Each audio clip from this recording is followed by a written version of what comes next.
வருங்கால அரசு அதிகாரிகள் அனைவரையும் கனகான் சேனல் அன்புடன் வரவேற்கிறது. இந்த வீடியோவில் 10th 6ஆம் பாடம் இருக்கு இல்லைங்களா, ஆங்கிலேய ஆட்சிக்கு எதிராக தமிழகத்தில் நிகழ்ந்த தொடக்க கால கிளர்ச்சிகளோட புக் பேக் கொஷினை ஆன்சரை பார்க்கலாம். முன்னாடியே சொல்லியிருக்கேன், எந்த எக்ஸாமாக இருந்தாலும் சரி புக் பேக் பாக்ஸ் எவ்வளோ இம்பார்ட்டன்ட் சொல்லியிருப்பேன். அது நீங்கள் வந்து செக் பண்ணோன்னா ப்ரீவியஸ் இயர் கொஸ்டின் பேப்பர் எடுத்து பாருங்கள். அதில் எத்தனை புக் பேக் பாக்ஸ் கேட்டிருக்காங்கன்னு நீங்களே பார்த்தீங்கன்னா உங்களுக்கே தெரியும். அதுதான் வந்து புக் பேக்கில் கான்சன்ட்ரேட் பண்ணுறோம்.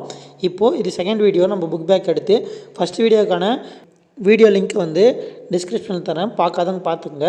முதல் கேள்வி, கிழக்கிந்திய கம்பெனியின் நாடு பிடிக்கும் ஆசையை எதிர்த்து நின்ற முதல் பாளையக்காரர் யாருன்னு கேட்டிருக்காங்க. இதுக்கான ஆன்சர் வந்து புலித்தேவர்.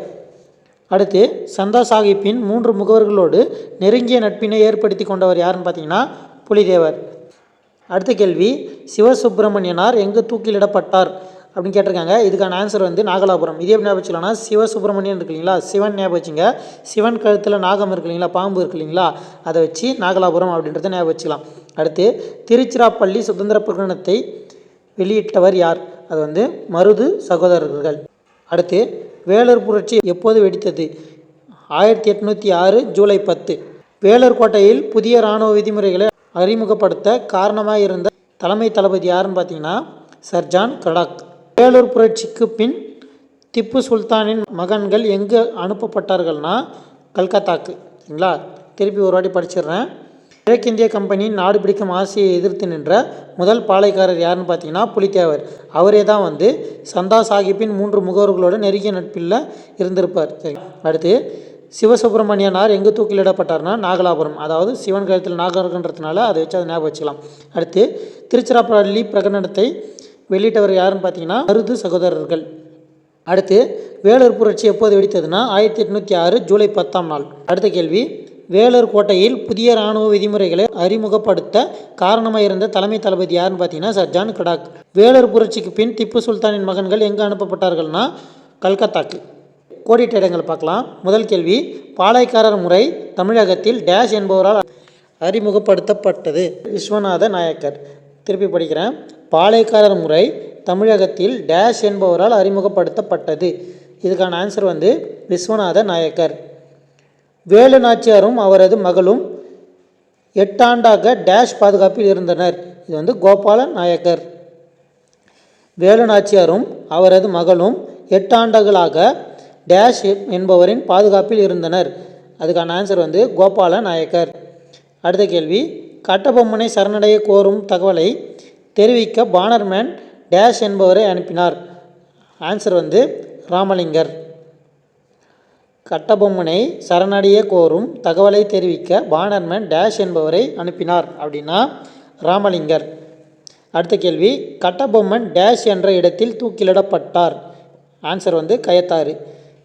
கொஸ்டின் வந்து கட்டபொம்மன் டேஷ் என்ற இடத்தில் தூக்கிலிடப்பட்டார். இதுக்கான ஆன்சர் வந்து கயத்தாறு. அடுத்து, மருது சகோதரர்களின் புரட்சி பிரிட்டிஷ் குறிப்பில் டேஷ் என்று வகைப்படுத்தப்பட்டுள்ளது. இதுக்கான ஆன்சர் வந்து 2ஆம் பாளையக்காரர் புரட்சி. மருது சகோதரர்களின் புரட்சி பிரிட்டிஷ் குறிப்பில் டேஷ் என்று வகைப்படுத்தப்பட்டுள்ளது அப்படின்னா 2ஆம் பாளையக்காரர் புரட்சி.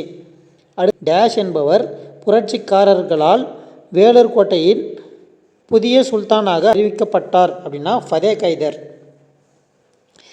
டேஷ் என்பவர் புரட்சிக்காரர்களால் வேலூர் கோட்டையின் புதிய சுல்தானாக அறிவிக்கப்பட்டார்னா ஃபதே கைதர். கோடிட்ட இடங்களில் ஓல்டு புக்கில் 2 கொஸ்டின் எக்ஸ்ட்ரா இருக்குது. என்னன்னு பார்த்தீங்கன்னா, டேஷ் பாளையக்காரரை தவிர மேற்கு பகுதியில் வீற்றிருந்த பாளையக்காரர்கள் அனைவரும் புலித்தேவரை ஆதரித்தனர் அப்படின்னா வந்து சிவகிரி. அதாவது சிவகிரியை தவிர மிச்சம் எல்லாருமே வந்து மேற்கில் இருந்தவங்க. சரிங்களா, மேற்கில் இருந்தவங்க மிச்சம் எல்லாருமே வந்து புலித்தேவரை ஆதரித்தார்கள். அப்போது சிவகிரி மட்டும்தான் வந்து புலித்தேவரை ஆதரிக்காதவர். கொஸ்டினில் ஆதரிக்காதவர் யாருன்னு கேட்டாலும் அப்படி அவர் தான் எழுதணும். அடுத்த கேள்வி, டேஷ் வேலூர் கோட்டையின் புரட்சியை ஒடுக்கினார். அது வந்து Gillespie, colonel Gillespie. Dash Vellore கோட்டையின் புரட்சியை ஒடுக்கினார் அப்படின்னா கர்னல் கில்லஸ்பி. சரிங்களா, அடுத்து, சரியான பதிலை தேர்ந்தெடுக்க அப்படின்னு ஒரு இது இருக்கு இல்லையா ஃபஸ்ட்டு, அதில் வந்து ஒரு கேள்வி எக்ஸ்ட்ரா இருக்குது. அது என்னன்னு பார்த்தீங்கன்னா, கர்நாடக போர்களில் ஈடுபட்டிருந்த போது ஏற்பட்ட செலவிற்காக கிழக்கிந்திய கம்பெனியிடமிருந்து பணத்தை வாங்கியவர் யாருன்னு பார்த்தீங்கன்னா ஆற்காடு நவாப். கர்நாடக போரில் ஈடுபட்டிருந்த போது ஏற்பட்ட செலவினங்களுக்காக கிழக்கிந்திய கம்பெனியிடமிருந்து கடனாக பணத்தை வாங்கியவர் யாருன்னு பார்த்தீங்கன்னா ஆற்காடு நவாப். அடுத்து கூற்றுகளை எது எது சரின்னு கேட்டிருப்பாங்க, அது பார்க்கலாம். சரியான கூற்று எதுன்னு தேர்வு செய்ய சொல்லியிருக்காங்க. முதல்ல பாளையக்காரர் முறை காகத்திய பேரரசின் நடைமுறையில் இருந்தது. இது சரியான கூற்று. அப்போது ஃபஸ்ட்டு சரி. இரண்டாவது, கான் சாஹிப்பின் இறப்பிற்கு பின் புலித்தேவர் நெற்கட்டும் சேவலை 1764 மீண்டும் கைப்பற்றினார். இதுவும் சரியானது. அடுத்து, கம்பெனி நிர்வாகத்திற்கு தகவல் அளிக்காமல் பாளையக்காரர்களோடு பேச்சுவார்த்தையில் ஈடுபட்டதால் யூசுப் கான் துரோகி என்று குற்றம் சுமத்தப்பட்டு 1764 தூக்கிலிடப்பட்டார். இதுவும் சரியானது. அடுத்து, ஒண்டி வீரன் கட்டபொம்மனின் படைப்பிரிவுகளின் ஒன்றை தலைமையேற்று நடத்தினார். இது தப்பானது. சரிங்களா, இது வராது. ஒண்டி வீரன்ற பேர் உங்களுக்கு எதையோட தொடர்புடையவர் அப்படின்றதுக்கு ஆன்சர் தெரிஞ்சிச்சுன்னா அதை கமெண்ட்டில் சொல்லுங்கள். அதாவது ஒண்டி வீரன்றவர் யாரோட படைப்பிரிவை தலைமையேற்று நடத்தினார் அப்படின்றத கமெண்ட்டில் ஆன்சர் பண்ணுங்கள். இப்போ இந்த கேள்வியில் 4வது கூற்று தப்பு. First, second, third correct. அப்போது ஆப்ஷன் பி தான் கரெக்டு. கர்னல் கேம்பெல் தலைமையின் கீழ் ஆங்கிலேய படைகள் மாபூஸ் கானின் படைகளோடு இணைந்து சென்றன. இது தப்பான கூற்று. அடுத்து, 2வது கூற்று, ஆயார் கோயில் போரில் முத்துவடுகநாதர் கொல்லப்பட்ட பின் வேலுநாச்சியார் மீண்டும் அரியணை பெறுவதற்கு மருது சகோதரர்கள் துணை புரிந்தனர். இது கரெக்டு. அடுத்து, திண்டுக்கல் கூட்டமைப்பு கோபால நாயக்கர் தலைமையேற்று வழிநடத்தினார். இதுவும் கரெக்டு. அடுத்து, 4வது கூற்று, காரன்வாலிஸ் மே 1799 கம்பெனி படைகளை திருநெல்வேலி நோக்கி செல்ல உத்தரவிட்டார். இது தவறான கூற்று. 2, 3 மட்டும்தான் சரி. அது ஆப்ஷன் பியில் இருக்குது. இதுதான் இந்த கேள்விக்கான விடை. கூற்றும் காரணமும் சொல்லியிருக்காங்க, அது என்னன்னு பார்க்கலாம். கூற்று புலித்தேவர் ஐதர் அலி மற்றும் பிரெஞ்சுக்காரர்களின் உதவியை பெற முயன்றார். அதாவது புலித்தேவர் ஐதர் அலி மற்றும் பிரெஞ்சுக்காரர்களோட உதவியை பெறறதுக்காக முயற்சி செய்தார் அப்படின்னு கேட்டிருக்காங்க.